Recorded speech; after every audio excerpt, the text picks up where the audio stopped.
Apa itu takwa?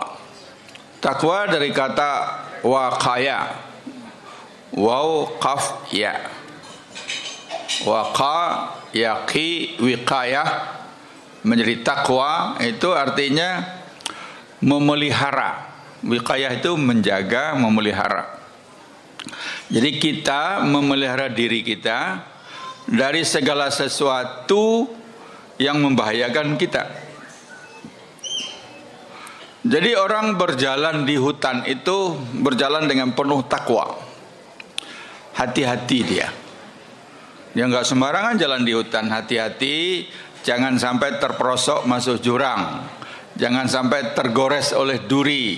Jangan sampai diterkam oleh binatang buas. Nah, itu artinya orang yang bertakwa adalah orang yang hati-hati. Orang yang menjaga dirinya dari segala sesuatu yang akan membahayakan. Oleh sebab itu seorang ulama dari Jordania namanya Afif Abdul Fattah At-Tabarah dalam bukunya Ruhuddin Al-Islami mendefinisikan takwa itu adalah ayat taqiyal insan ma yaghdabu rabbuhu wa ma fihi dararun li nafsihi wa idrarun li ghairihi. Seorang berhati-hati menjaga jangan sampai melakukan sesuatu yang bisa mengundang kemarahan Tuhan. Jangan sampai kita melakukan sesuatu yang bisa mengundang kemarahan Allah Subhanahu wa taala. Nah, yang kedua, hati-hati jangan sampai melakukan sesuatu yang membahayakan dirinya sendiri dan juga membahayakan orang lain. Nah, jadi tidak hanya diri tapi juga memikirkan orang lain. Itulah orang yang bertakwa. Caranya bagaimana? Sederhana saja, kata ulama yang lain. Ikuti saja ajaran agama. Kalau ada perintah-perintah, kerjakan perintah itu. Kalau ada larangan, tinggalkan larangan itu. Kalau ada petunjuk-petunjuk, ikuti petunjuk itu. Nah, itulah bertakwa. Maka ada yang mendefinisikan juga takwa itu adalah imtitsalu awamirillah wajtinabu nawahihi. Mengerjakan perintah-perintah Allah dan menjauhi larangan-larangannya. Maka dengan sendirinya dia akan menjadi orang yang bertakwa. Sekarang di negara kita istilah takwa itu sudah menjadi istilah nasional. Ya. Di tujuan pendidikan itu ada kata takwa. Di SD ditulis itu cerdas dan bertakwa. Nah, tapi kadang-kadang kata-kata itu sudah kehilangan maknanya. Jadi semua orang bisa mengucapkan takwa, tapi kata takwa itu sendiri sudah menjadi kehilangan maknanya. Nah, Al-Quran mengatakan la'allakum tattaqun, semoga kamu menjadi orang yang bertakwa. Begitu juga dalam suasana Syawalan. Saya nggak tahu juga siapa yang memulai dulu, itu selalu dibahas surat Ali Imran 131 134. A'udzubillahi minasyaitonir rajim. Wasari'u ila maghfiratin min rabbikum wa jannatin arduhas samawati wal ard uiddat lil muttaqin. Bersegeralah kamu menuju keampunan dari Tuhanmu. Ya, wasari'u ila maghfiratin min rabbikum wa jannatin, dan mendapatkan surga. Surga yang luasnya seluas langit dan bumi. Nah, kita nggak bisa membayangkan seluas apa surga itu. Ada juga orang yang mengatakan begini, mungkin sok-sok anulah orang itu, sok-sok sufi gitu ya. Kita beramal saja, ikhlas tanpa pamrih. Jangan beramal karena mengharapkan surga. Nah, itu keliru. Loh, kalau tidak mengharapkan surga, terus mengharapkan apa? Mungkin yang lain mengatakan, saya tidak mengharapkan surga, tapi tidak mau masuk neraka. Ya sudah, kalau tidak mau masuk neraka, terus mau kemana? Nah, sebenarnya memang semua orang pasti menginginkan surga. Di dalam dunia tasawuf, orang sufi ya memang punya gaya bahasa sendiri. Ada sufi itu yang mengatakan begini, Ilahi lastu lil firdausi ahla wala 'alan naril jahimi aqwa. Oh Tuhanku, aku ini tidak pantas masuk surga, tapi aku juga tidak kuat masuk neraka. Itu gaya Jogja itu. Ya. Nah, kalau nggak pantas masuk surga, terus nggak kuat juga masuk neraka, terus mau apa? Ya Allah sudah tahu ini mesti mau pengen masuk surga, tapi tidak bilang langsung. Ya kalau orang Jawa kan gitu, nggak pernah bilang tegas itu. Saya amati itu, saya sudah mencoba berkali-kali di sini. Kalau saya tanya orang dia tidak tahu, tidak mau bilang tidak tahu, tapi kurang tahu. Nanya ya, kurang tahu ya. Saya bilang kalau kurang tahu berarti ada tahunya. Cuma kurang. Anda itu tidak tahu apa kurang tahu? Kurang tahu. Apalagi kalau di desa tambah susah lagi ya. Orang desa itu tidak mau menyusahkan orang, bikin orang sedih aja tidak mau. Sehingga kalau kita bertanya mesti jawabannya yang enak. Tanya Pak, ini alamatnya di mana? Dekat kok, dekat.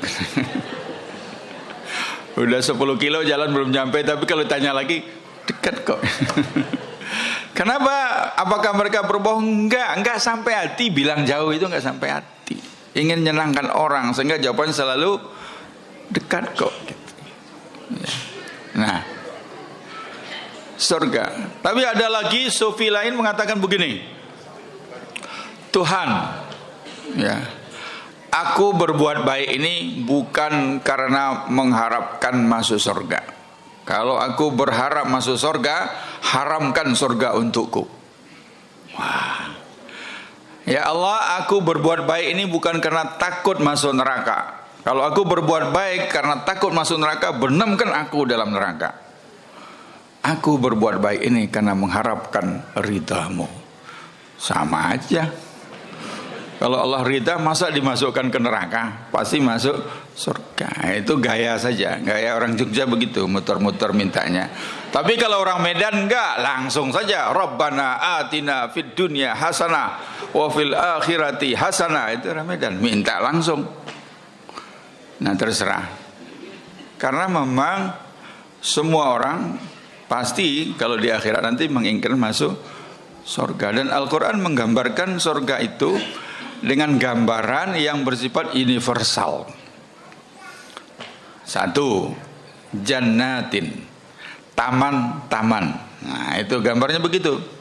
Yang kedua, anhar, sungai yang airnya mengalir, tajri tahtahal anhar, tajri fi tahtil anhar, air yang mengalir. Yang ketiga, buah-buahan, ya, buah-buahan yang bermacam-macam, gampang dipetik.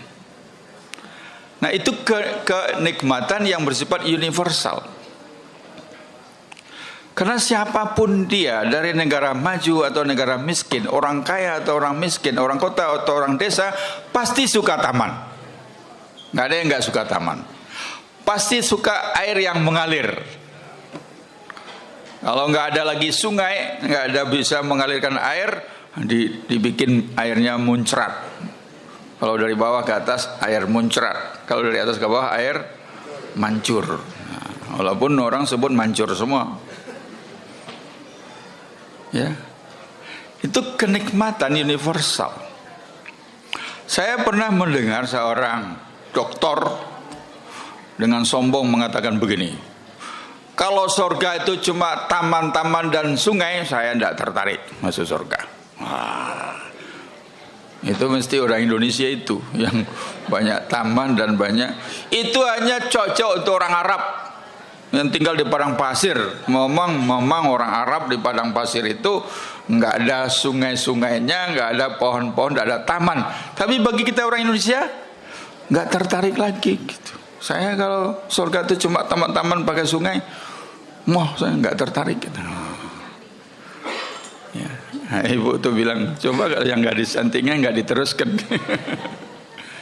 Nah, saya kira dia keliru memahami, ya, dia keliru memahami bahwa Nabi Muhammad SAW dalam hadis qudsi, itu firman Allah yang disampaikan, mengatakan begini. Allah berfirman, a'adatu li ibadiyas salihin ma la ainun ra'at wala udunun sami'at wala khatara ala qabil bashar.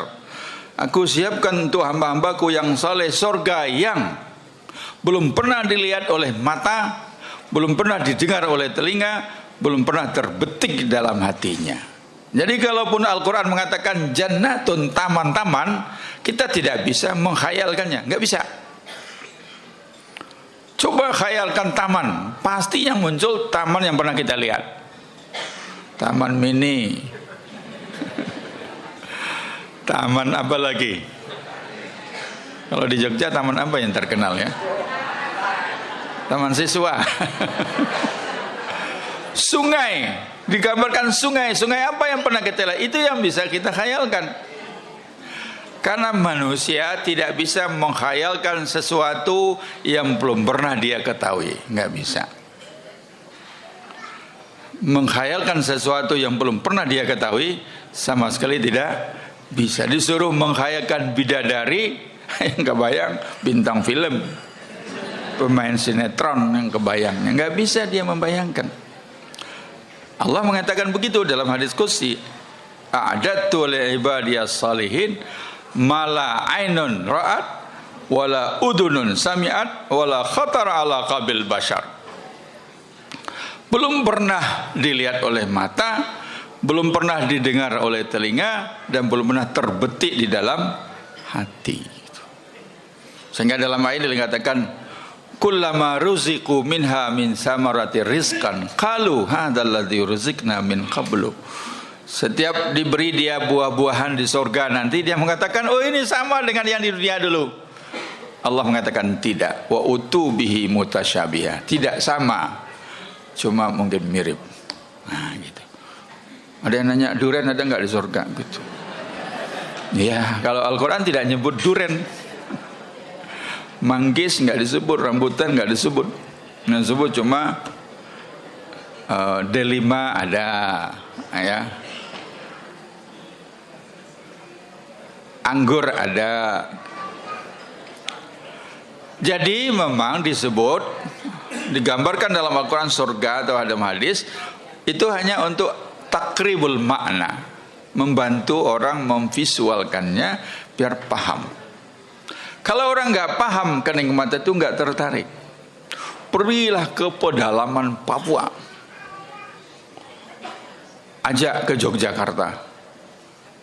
Ayo, mari kita ikut ke Jogja. Ada apa di Jogja itu? Di Jogja ada mall. Nggak ngerti dia, apa itu mall?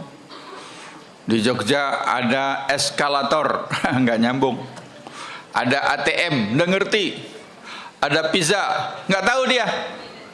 Semua yang kita anggap nikmat di sini kita sebutkan, mereka tidak tahu. Pasti mereka tidak tertarik. Tapi coba bilang, ada apa di Jogja? Taman-tamannya luas, pohon-pohonnya rindang, buah-buahannya banyak bermacam-macam, ada sungai yang airnya bersih mengalir, pasti mereka tertarik. Jadi surga itu digambarkan seperti itu adalah untuk menggambarkan secara universal kenikmatan, tetapi bagaimana hakikatnya belum ada yang bisa membayangkan.